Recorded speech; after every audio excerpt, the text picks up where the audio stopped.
earlier said, if we are not part of, then what you're discussing cannot be ours. True. Yes, by the time of establishment, we can say it's okay because we weren't there anyway. Okay. How are you going to have a member at the Security Council by time of its formation when you had countries that were not yet independent? When you didn't have these regional blocks formed there. So they're saying that, yes, after we have, then how come we are still not part of this, yet that is where we see critical decisions being taken? And then further with his speech, you realize that he notes that the multilateral banks should be heavily financed or capitalized in order to support developing countries, he mentions, because most of the countries, these are developing countries that make up the G77, plus China, of course, China coming up as the overseer or the big brother of the member states. But he ideally says these banks that are going to be supporting or rendering support need to get heavy finances as well, heavily capitalized. Why he talks of heavy finances is because you must understand that most of the developing countries are using loans. True. To set the basis of development. What am I meaning? They need markets. Okay. But markets require infrastructure. If you're going to import things to the European market, you're not going to take them by road. You need to make huge investments like Uganda did when now we have our airline. And by the way, I was watching yesterday when we saw the swearing in of Felix Tshisekedi in Democratic Republic of Congo, where I saw our vice president fly our crane, but also the former president of Kenya, Uhuru Kenyatta, came through using the crane. So these are heavy investments that these countries cannot have monies for. So what do? They go and borrow money to have these infrastructures that are going to act as springboards for development. So when these banks don't have enough funds to give these nations, then they have nowhere to run to. Okay. Because on the journey of development, say if you look at constructing the standard gauge railway, I'm using Uganda's case, look at the various flyovers, all these projects, developing our minerals even, you know, where are these countries getting huge money? Uganda now is into the oil and gas sector. But you find that we have our own UNOC, where we need the monies. You're talking of constructing refineries. These are projects that require so much money. Okay. That even if we are to do what? It's our budget, even if we are to have our budget of 5 years, we can't have the money that we need. So we must run and borrow.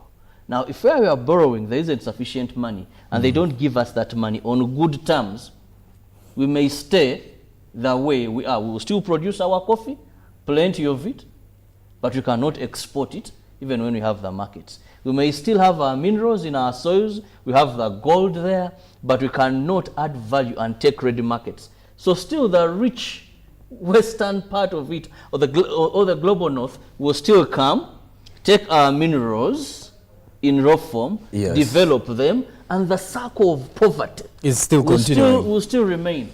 So that's again, why it says let's capitalize these, put the monies there, have good terms for these countries to borrow, and like our Minister Antia Kasaija does, Africa, we'll get there. I want us to end this conversation looking back at the final question of that presser. I don't, you know, it was very interesting. Before we go to that briefly, you know, yes. He talked about the commitment for climate financing, where he said at least the commitment of $1 billion should be something we are seeing for the developing countries. The developing countries commit themselves and putting that money. Issues like the loss and damage fund, put that money, that these countries that emit less but face the problems have a fallback position. Because yes, for you've developed every day, even some of the effects that these countries are suffering are because of you. So how do they, the more you bring out, the more you should be paying, and this money should be used by these by these developing countries to at least mitigate or adopt to these issues of climate. Now the final question. The final question. That is Uganda having passed the Anti-Homosexuality Act, and he was trying to ask the Secretary General, so what is there for you? You're coming to Uganda, we have sanctions here. But he was Which means you're not in favor of what is happening. But he said, yes. you see, there are key principles that govern the United Nations. Same as the issue of Palestine, when he said the West has a different perspective. Africa, under the non-aligned movement, you saw what they were pushing for. Yeah, yes. So how does the UN, where you place? And he said, no, we go to principles, the laws that govern us. Now, the humanitarian aspect is what they are looking at the Palestine and Israel war. That no matter whatever you're doing, we think this has crossed. It is more of a genocide. Humanitarian must take precedence. You're not going to kill civilians, women, and all that because you're aggrieved. This, even the UN, this is a document that governs us. So we pull it out and condemn. Now, on homosexuality, he talked about the Human Rights Charter. Yes. Or the human, and he said, what does the law say? The law is very clear. And this is what United Nations follows. You don't discriminate people on gender, race, sexual orientation, tribe, and all these.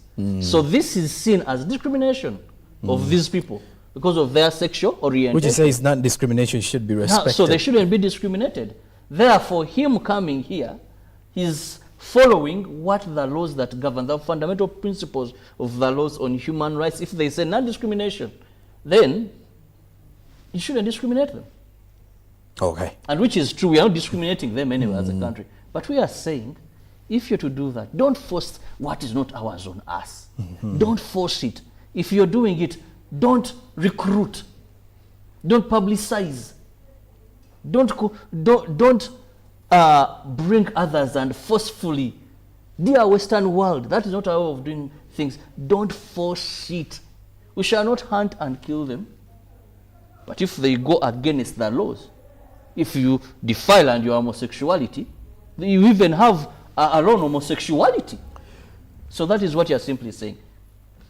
Well, of course, as we are summing up with the day one of G77 summit, what you should know as well now, at 1 o'clock, the heads of government and heads of delegations will be obviously over to the Sunset Restaurant to be served some good, delicious Ugandan dishes.